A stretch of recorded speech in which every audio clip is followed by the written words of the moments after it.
Most of us know that the Dacia Spring is a 200-ish kilometre urban city car, but can it do the longer stuff? Can it go on road trips? Let's find out. And what's it like on the motorway with an Arctic up your jacksie? Welcome to Nobby on Cars.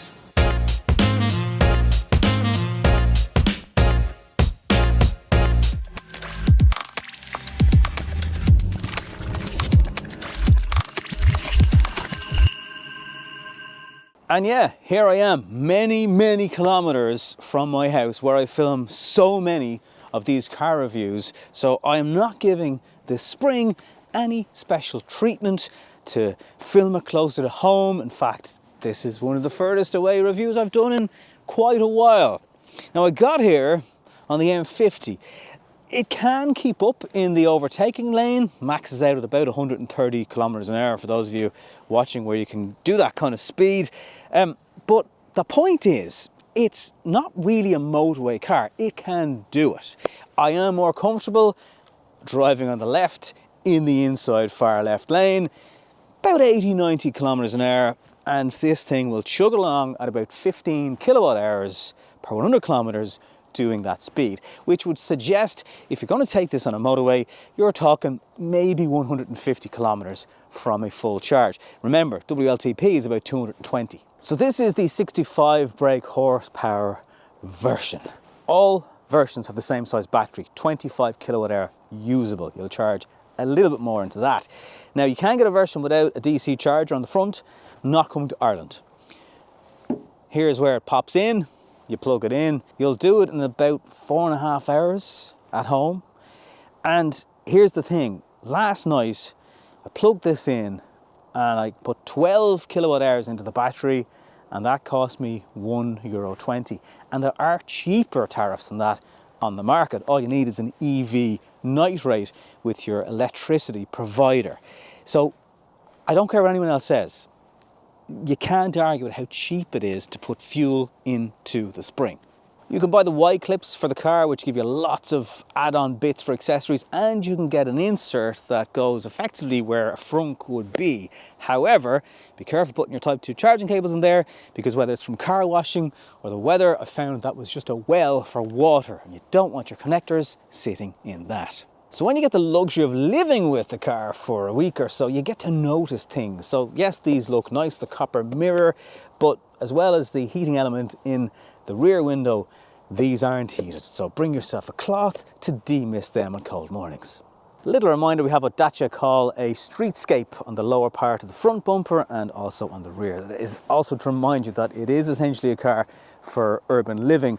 Spring on the side, nice little cute black hubcaps on the car, and a boot that Dacia have told us many times actually has a sort of B segment size boot in a much smaller footprint of car. As well as having 31 litres inside the car and very big door bins for bottles and stuff, it's 308 litres in the back of this. Yes, the parcel shelf isn't flexible, but there's space for your Type 2 cable, a kind of a nice cleanable, hooverable mat if you have a dog. There's a little divider holder here made by Lusso, and that will carry things that you don't want rattling around in your car. And there's also a bit of space down below as well to keep additional smaller items. And the boot is really light. I mean, let's be honest, when you close it, it sounds like you're opening a tin of beans. But it's not even 17 grand from the starting price. Of course, this is a snug car back here. I've moved the passenger seat quite far forward to get in here. This is kind of my seating position for the driver's seats, quite far back. But they've actually managed to get a fairly flat floor into the Spring. But it's definitely small, very small. Again, now that I've spent a bit of time with the car, I don't like the fact that you can't adjust the height on this seat, so you sit quite high behind the wheel. However, they have allowed you to adjust the height of the seat belts for driver and passengers. That helps out, I suppose, somewhat there. The highest spec versions will get this very usable screen. It has a reverse camera in it, which is not the most highest of resolutions I've ever seen, but it's not bad. Remember, there's no park in this car, so you just slot it into neutral, pull up the handbrake, and Bob's your auntie. Now you can do all your timing stuff for your charging in here to avail of the cheapest overnight charging if you have that option. Then you've got 2 USB-C charging ports down here, a lot of physical buttons, the double tap for the safety features to be turned off. There's lots of them on this little car, by the way. One thing it doesn't have is blind spot. Now, there's a massive C-pillar in the back of the car, so when you're reversing, that screen is really, really necessary. You can, of course, get a clip that will use your smartphone to use the phone instead, and it has all the CarPlay and Android Auto bits that you might need. The seats are quite narrow, but they're reasonably comfortable.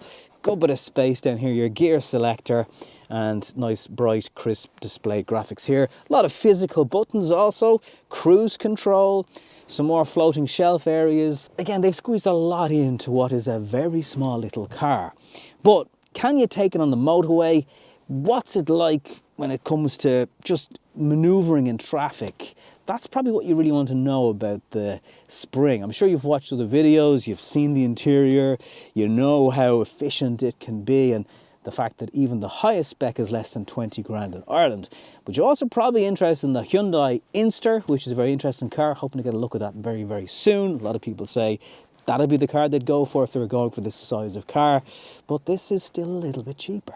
Behind the wheel of this small little car is genuinely a fun place to be. Because it doesn't even weigh 1,000 kilos, it's really, really light.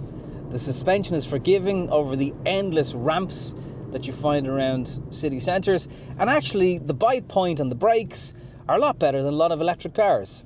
Of course, I totally get why in your head you might think, but it only has 65 brake horsepower. Well, here I am, overtaking a bus in 3, 2, 1, done. Something's beeping at me. Oh, it's because there's a change of speed limit. So if you double tap my personal safety button, whatever you have saved in terms of speed beeps and all those fandangos, will either save or leave.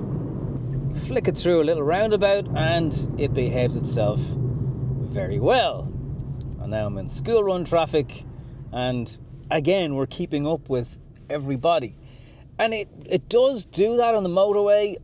It's quite a small car though to be in the overtaking lane, and when you should be driving on the left anyway, you're even more conscious of it in a car like this. You just want to pull in and let people who insist on sitting really close to the back of your Spring on with their business. As I've mentioned, there's no park in the Spring. There's no park in the Renault 5 either. And when you have your foot in the brake in stopped traffic, the car can sometimes lunge forwards as soon as you take your foot off the brake. It's like as if there's a pent-up amount of energy waiting to be unleashed or something. Yes, you've probably read and watched that the steering is vague. That is true. Very, very true. And it means when you're on a motorway, you're kind of bobbing along, sort of, in a lane, sometimes correcting the steering in the direction of the car. Right, for those of you who are curious about motorways, let's merge onto a 3-lane motorway now in Dublin and join the traffic. It didn't take long. I'm doing 90 kilometers an hour. I'm getting passed out by transit vans and soon to be a 5 Series. But if I floor it, as you can see, it just ticks along nicely. Of course, there's quite a bit of tyre noise, wind noise, hit a crosswind sideways, and you will know all about it, my friend. That happened earlier on when I was heading over to film, and I got a good old whoosh from the right. And also when you pass trucks and you exit their slipstream, you feel that as well. There we go. And because this car can easily do the speed limit, there is no problem sitting in this lane, so to speak. The problem is when people are impatient and they also see just a smaller car, because people are just insecure like that, they for some reason want to sit on your rear bumper.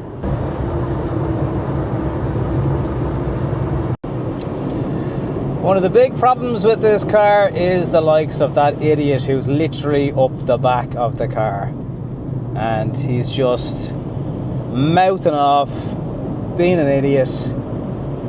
Even though a car in front decides to brake, you just get people like that on Irish roads, unfortunately. So it's truly not that the Spring can't keep up, it's just other drivers are little Richards. And trucks like to get close to you as well. Don't know if it's just an Irish driver thing or whether other people suffer from this in other countries. Let me know if you're watching this outside of Ireland. Do you find people... It's the opposite of like a little dog who's yapping and yapping and yapping at a Doberman. But then when they get the Doberman, or up close to the Doberman, they don't know what to do. Absolutely need to add in though, if you do want to drive at that 100 kilometers an hour, you're going to reach about 18 kilowatt hours per 100 kilometers. And from a 25 usable battery, that means you're not going to get much over 130, I'd say, from a full charge at motorway speeds. So like all electric cars, but this one in particular, if you dial it back to 80, 90, and you're happy enough to sit in the far left lane, then you'll get a good bit more range out of the car. Back in the suburbs now, and life gets a little bit easier for my little Spring friend. And this is where the car really comes into its own.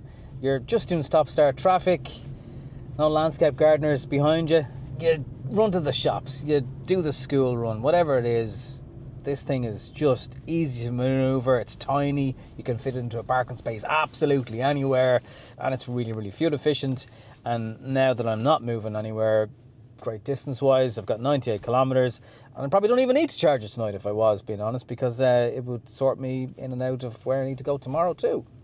And I suppose that's the part of not just with this car, living with any sort of EV, you know, you get used to what the car has range wise over time, and then you stop panicking about it as much, and you know, you get very comfortable driving with 20% battery because you know that that'll get you home. So as I mentioned at the start of the video, I didn't want to just do another Spring tour. I wanted to bring it on the motorway, bring it for a good drive, see what it's like to live with on the different scenarios that you might want to use the car in. There's no doubt it's most at home in this urban environment, running to the shops, grabbing your lunch, going on the school run, whatever that may be.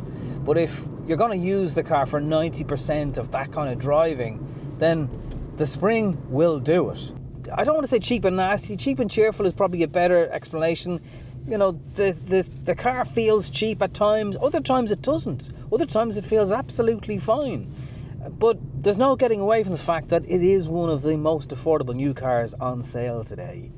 And it's so, so cheap to run, as long as you can charge at home. So who, in my opinion, should buy this affordable little electric car from Dacia? Well, if you're a downsizer, it will work. If you do the average of what they say is 35 to 45 kilometers per day in total, I wouldn't necessarily fully rule it out. If you're doing motorways, it just depends how long those motorway journeys are. If it's still within the charging range scope, go ahead and knock yourself out. However, things like crosswinds and trucks will intimidate you if you can be intimidated by that kind of driving.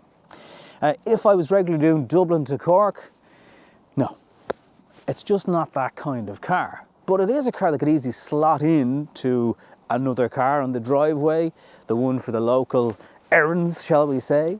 And it's hard to argue with the affordability, the fact that I think Dacia are trying to do their best to get people who've maybe never had an electric car before, or even have never had a car before, into this. They have 0% deposit with 0% finance, and that makes it quite interesting. I often ask you guys to let me know, with vehicle to load, do you ever use it? And this car has it as standard, and cars that cost multiples of this don't have that pretty useful feature if you're in the middle of nowhere and you'd like to boil a kettle. But no matter what anybody tells you, it is fun to drive, particularly if you're going to use it in the urban environment that it's designed. Would I recommend it as a learning to drive car? Absolutely. It's small. It might give you a false sense of car size compared to so many cars in the market today. But if you just want something that's no frills, that costs seriously less than the price of a coffee to fill up, then really it's only this and the Inster on the market right now. Let me know what you think. The Dacia Spring, have you got one in order, or would you not be seen dead in one? Thanks for watching. See you in the next one.